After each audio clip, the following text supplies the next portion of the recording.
Okay, so this is questions numbers 5 through 8 on the Geometry Unit 2 Quiz 1 review. It's continuing on from the previous 1 through 4, where it just tells you to simplify the various polynomials. So number 5, I'm going to tell you right now, is the one that's going to be most often missed on the quiz. Even though I'm going to go over it now, this before the quiz, and probably during the quiz, I'll try to send information to remind you. But on this one, the reason it's most missed is because we see 11x plus y squared, and our inclination is to take that 2 as squared and just do 11x to the second and y to the second and call it a day. But in reality, whenever I'm squaring something, it means whatever that I have, I multiply by itself, the exact same thing all over.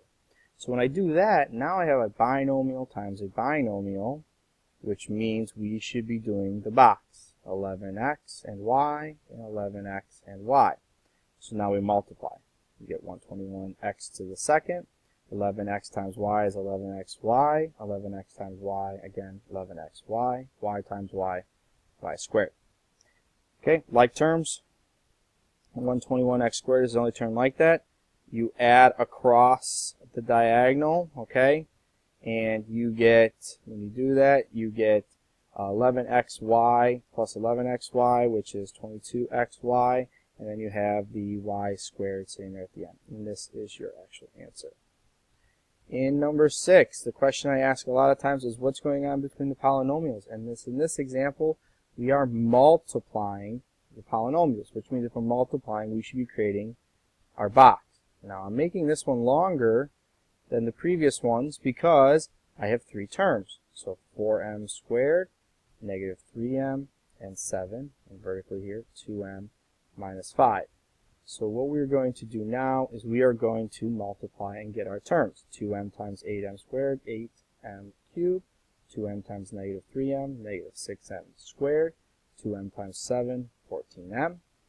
4m squared times negative 5 is negative 20m squared. Negative 5 times negative 3m is positive 15m. Negative 5 times 7, negative 35. Again, the reason why I like the box method is because like terms, which I'm highlighting now, are going to always be on a diagonal from each other, which makes it nice and easy to see them and to kind of organize and gather information.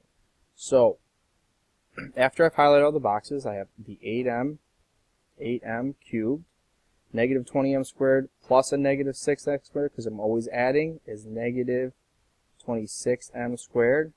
Again, I'm adding here 15m plus 14m. That is a positive 29m. And then finally my negative 35.